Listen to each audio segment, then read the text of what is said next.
sweetie, for today's video tayo ay pupunta sa isang sikat na kainan dito sa May Kagoshima na laging binabalik-balikan ng lola nyo. At dito lang yan sa Somen, Nagashi, Kagoshima matatagpuan at isa to sa mga dinadayo ngayon. At tips ko lang kapag kapupunta kayo dito, make it sure ay Monday to Friday at hindi holiday. Ito yung mga choices ng pwedeng kainin, guys. Usually ako ito. Parehan mga ako. Ito lang guys, nakakatawa dito. Toothpick lang siya. Pag lumayo kayo guys, isa siyang picture. Dito, drama actress siya actually. Ito pa oh, dali mo. 6 years ago nakabalik dito guys. Jaja! Ito yung pinaka-favorite power spot ko. Ang ganda niya kasi guys. Dito lumalabas yung tubig dyan. Kaya malinaw siya. And then, goldfish, koi. So, ito yung isa sa mga nila rito, specialty guys. Sashimi na koi. Kasi malinis naman yung tubig. Tapos malawak yan hanggang dito. At ayun na nga, dapat mag-vlog pa ang lola nyo. Pero dahil nakikita kong humahaba na yung pila, ay sabi ko pagpapaliban ko na lang muna yung kinakailangan na muna namin maka-order. Dahil nga maaabutan tayo ng pagdami ng tao. At kapag sobrang dami ng tao, marami silang table dito kung saan meron pa sila sa likod. Pero napupuno pa rin nila yan guys. At kung ikaw naman ay nadadamihan sa isang set, meron naman nabibili na solo-solo kung gusto mo lang ng unigiri lang ikainin mo. O kung ayaw mo yung may isda. O kung gusto mo may isda, pwede. Kaya naman papamahal ka. Kaya mas mura ka kung ikaw ay bibili na ng set na with somen. Tapos dito guys, self-service yung pagkuha ng tubig. At yung tubig dito guys, napakasarap galing sa bukal. So ito yung kakainin natin na inihaw na isda guys. Ayan. At kami naman ni Akari ay naghanap na ng table na available dahil medyo punuan na dito sa may unahan. At swerte natin nakakita tayo sa may bandang likuran na siyang nililinisan ng ng staff. Pagka-decide yung table natin, papalinis lang natin yan. So kung saan yung open guys, doon kayo pwede pumaresto. Pag nakapag-decide na kayo kung saan yung table nyo, kailangan ipaalam nyo dun sa waitress para alam ko sa ihatid yung inyong order. Ang nila rito, cold water. Ayan, kung makikita nyo. Galing yan sa bukal mismo guys, yung tubig na umaagos dyan. So, pinapalatan yung tubig. So etong wood deck na to guys, hanggang ilalim yan, puro isda yan. Kaya yung mga somen na pinapaagos dito, sila rin ang kumakain. Nakita nyo ba yan? Lahat yan galing yan sa bukal. Tapos, ang linis. Grabe guys, tingnan nyo. So, pag nagtapo kayo ng somen dyan, yung mga isda magpupuntahan dyan, kinakain nila. Ayan, ang tataba nila. Grabe. Diba? At ganito kalawak yung restaurant nila. At ang may-ari nito guys ay government. So eto na nga, hindi na kami sinabihan na papa siya na yung nagkusang kumuha ng tubig. Kung saan guys ay bukal yan. Kaya for free yan. At dire-diretso lang na lumalabas yung tubig. So eto guys yung ginawa ni papa na tubig dun sa bukal. At titikman natin kung gaano kasarap at fresh yung tubig nila rito. Dalaki mas.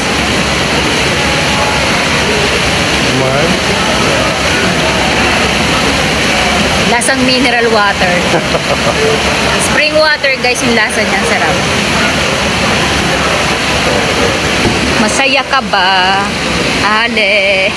Guys, nakaka-excite yung pag pinapaikot na yung mga somen dito. Guys, yung inihaw nating isda na favorite ng lola nyo. Super sarap nito. So, ayan dito guys, actually nag-i-explain ng lola nyo. Yung hawak ko na yan yung magiging pinakasawsawan ng ating noodles. At tatong noodles ito ay tinatawag na somen, pero sa atin ay miswa.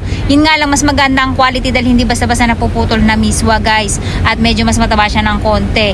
At ang purpose niyang pag-ikot-ikot ng tubig na yan, marami nagtatanong dito at nagtataka kung para sa daw ba yan. Yan po ay malamig na tubig na nanggagaling nga sa bukal.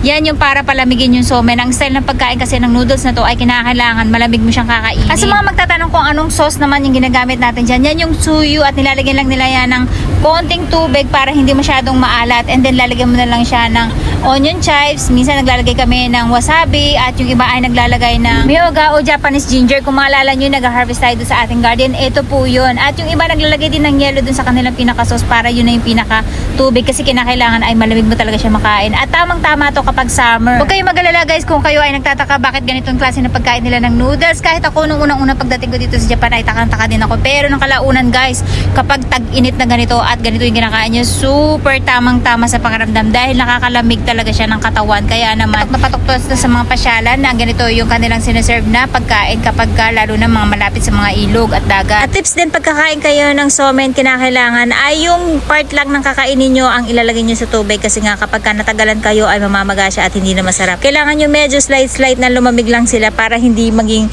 malambot masyado ang inyong noodles. Guys, ito yung sashimi na koi. Koi yan guys, kinakain nila rito. Miso dressing. Kaya pag pupunta kayo dito sa Japan guys, itry nyo din yung ganitong klaseng experience dahil talagang magandang memories siya kasama ng inyong pamilya. Ito yung tubig natin ng inumin. So pag naguha ko kayo, ayaw nyo na pumunta dun sa may kuhanan ng tubig. Dito na lang kayo kumuha sa may somen nyo, sa ibabaw kasi dyan nanggagaling yung gripo. Yung nasa baba, yan yung patapon na tubig na. Ayan. At let's find out kung lasa niya. So papa kumuha din pero may somen. Ayan. Wala naman lasa. Same din yung sa ano na kinuha na natin guys. Same lang yung lasa niya. Uno-unak si lola nyo. Ayokong tumayo. May mga somen nga lang na sumasama.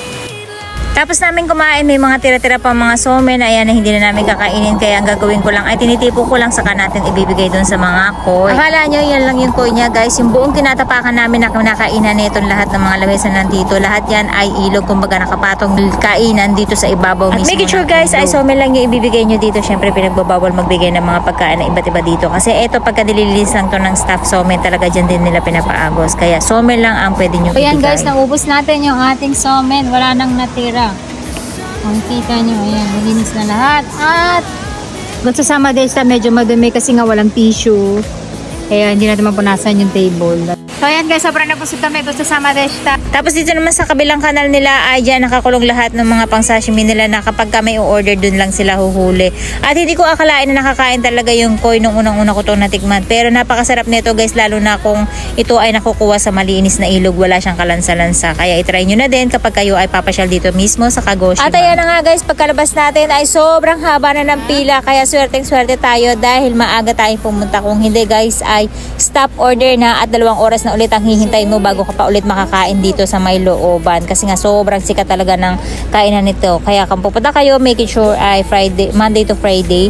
Kasi pag Saturday, Sunday, kinakailangan na ay agahan nyo talaga. Tapos isa tong temple na maliit na to na isa sa mga power spot na pinupuntahan ko talaga guys at pinagpapasalamatan kasi talagang marirelax kayo dito. Ano din pinapasyalan natin na to na sa bandang likuran na to na mini park nila guys. Libre lang to at walang entrance. Maganda rin magpa-picture dito kasi napakaganda ng kanilang pagkaka-decorate ng mga ilog dito katulad niyang falls na yan. So nakikita na ako sobra dito kasi nga ay very relaxing at parang malapit na malapit ka talaga sa nature. Kasi dito guys may goldfish. Sushi. Buko sa sushi dyan. Ito may goldfish. So yung pinagbaba natin kanina ng elevator hanggang dito na yung pila guys. Kaya ganyan siya ka-famous.